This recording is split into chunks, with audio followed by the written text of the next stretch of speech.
Korean year lines کا ایک جہاز فلائٹ 007 نیو یارک سے ساؤتھ کورین کیپٹل سول جا رہا تھا۔ موسم بالکل صاف تھا اور پائلٹ کو کسی قسم کی بھی دشواری کا سامنا نہیں تھا، لیکن ان سب چیزوں کے باوجود بھی یہ جہاز کریش ہوا، اور وہ بھی صرف اس وجہ سے کیونکہ اس کے پاس وہ چیز نہیں تھی جو آج ہم سب کی پاکٹ میں پڑی رہتی ہے۔ جی ہاں، ہوا کچھ یوں تھا کہ سول پہ لینڈ کرنے سے پہلے جہاز کو الاسکا کے شہر اینکریج بھی جانا تھا۔ یہ بات ہو رہی ہے 1983 کی، جب امریکہ اور سوویت کے درمیان کولڈ وار چل رہی تھی۔ اس جنگ کو لے کر دونوں طاقتیں ایک دوسرے کے خلاف بہت ہی زیادہ الرٹ تھی۔ اگر آپ میپ پہ دیکھیں تو یہ ہے اینکریج اور یہاں پر ہے سول۔ ان دونوں کے درمیان ایک اسٹریٹ لائن ایسی دکھے گی، کیونکہ اس پاتھ میں فلائی کرنے سے جہاز سوویت ٹیریٹری میں داخل ہو جاتا۔ اسی وجہ سے فلائٹ 007 کو کچھ ایسا پاتھ لے کر ساؤتھ کوریا جانا پڑا، گلف آف الاسکا سے ہوتے ہوئے نارتھ پیسیفک اوشن اور پھر جاپان کے اوپر سے ساؤتھ کوریا۔ پر کیا معلوم تھا پائلٹ کو کہ دونوں طاقتوں کی یہ جنگ آج 269 پیسنجرز کی جان لے کر چھوڑے گی۔ اس دور میں جی پی ایس تو تھا نہیں، اور پائلٹ غلطی سے سوویت ٹیریٹری میں چلا گیا۔ سوویتس نے سمجھا کہ یہ امریکہ کا اسپائی پلین ہے اور اس پر ایئر ٹو ایئر میزائل کھول دیا گیا۔ کچھ ہی لمحے بعد plane Soviet controlled Moneron island کے قریب سمندر میں جا گرا۔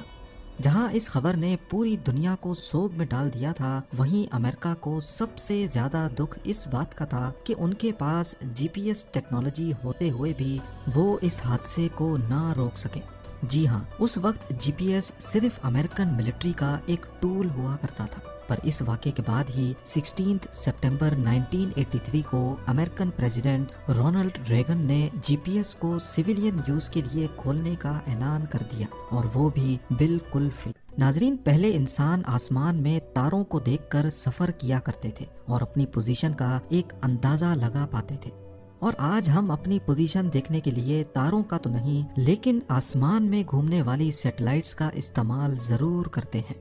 موبائل فونز، گاڑیاں، فلائٹ نیویگیشن اور حتیٰ کہ اب تو پیٹس کی لوکیشن ٹریک کرنا بھی انتہائی آسان ہو چکا ہے، اور اس سب کو ممکن کرنے والی یہ چھوٹی سی چپ ہے جس کو جی پی ایس یعنی گلوبل پوزیشننگ سسٹم کہا جاتا ہے۔ چاہے ریگستان میں ہو، سمندر میں، یا پھر کسی جنگل کے بیچوں بیچ، یہ چھوٹا سا ٹول ہمیں ہماری پن پوائنٹ لوکیشن آخر بتاتا کیسے ہے۔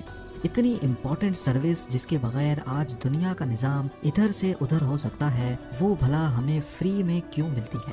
اور گوگل میپس جی پی ایس کے ذریعے لائیو ٹریفک پریڈکشن کیسے کر پاتا ہے؟ ان سوالوں کے جواب جاننے کے لیے ضروری ہے کہ پہلے ہم یہ جانیں کہ جی پی ایس کام کیسے کرتا ہے۔ یہ تو ہم سب کو معلوم ہوگا کہ ہمارے فون میں جی پی ایس ریسیور ہوتا ہے۔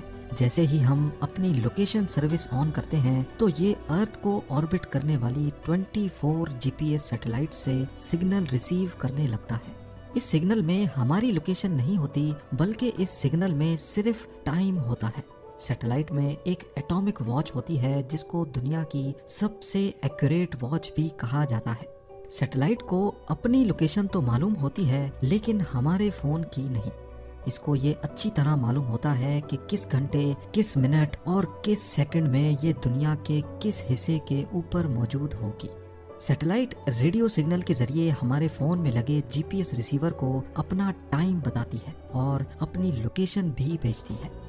جس وقت یہ ریڈیو سگنل جنریٹ ہوتا ہے، اس وقت سیٹلائٹ کی ایٹامک واچ پہ جو بھی ٹائم ہوتا ہے، یہ صرف وہ بتاتی ہے۔ ریڈیو سگنل لائٹ کی اسپیڈ سے ٹریول کرتا ہمارے فون میں آ پہنچتا ہے۔ لیکن سوال یہ ہے کہ سیٹلائٹ کا ٹائم اور اس کی لوکیشن معلوم پڑ جانے سے ہمیں ہماری لوکیشن کیسے معلوم پڑتی ہے؟ فرض کر لیں آپ پیرس کے آئیفل ٹاور کے پاس کھڑے ہیں اور سیٹلائٹ سوئٹزرلینڈ کے اوپر ہے۔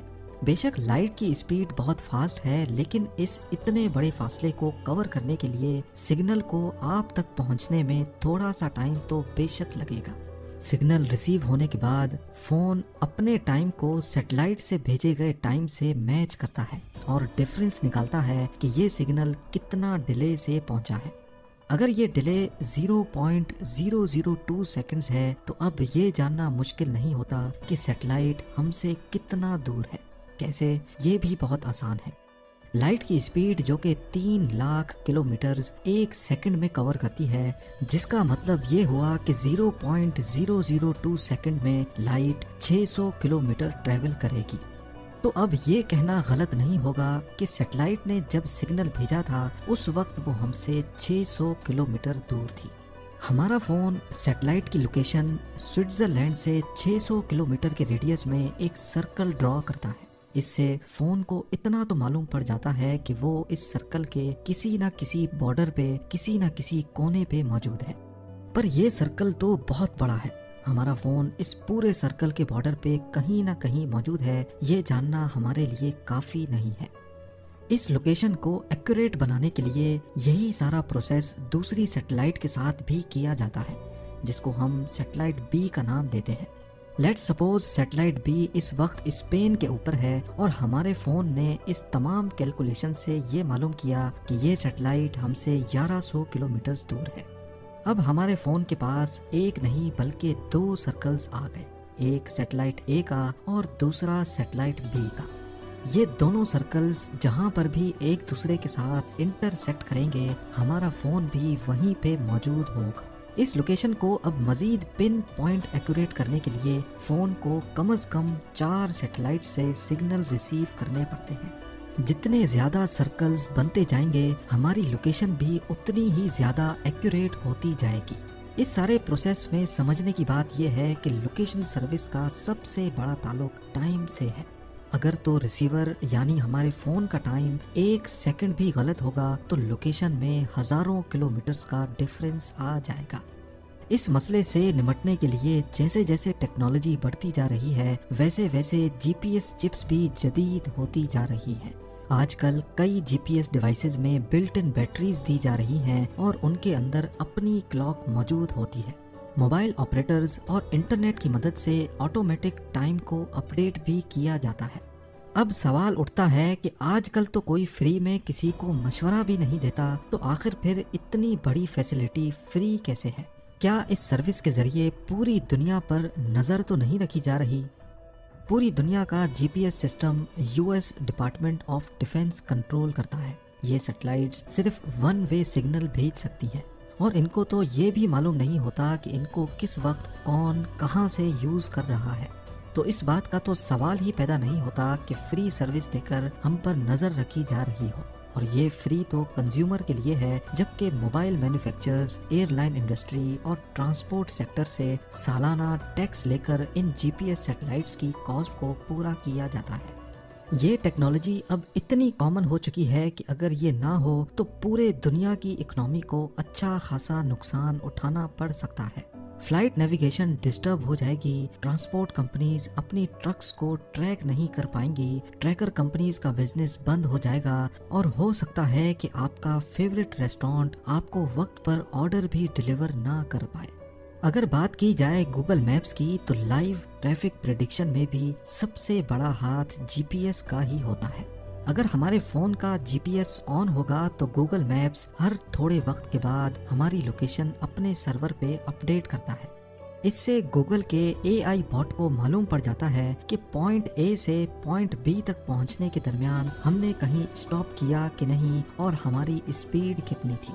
یہی انفارمیشن گوگل اسی روڈ پر موجود دوسرے موبائل یوزر سے بھی لیتا ہے، اور پھر ان تمام انفارمیشن کی بیسس پہ پریڈکشن کی جاتی ہے کہ آیا روڈ پر ایوریج اسپیڈ کیا ہے، یہ روڈ دن کے کون سے ٹائم پہ زیادہ جیم ہوتا ہے اور کس وقت یہاں آسانی سے گزرا جا سکتا ہے۔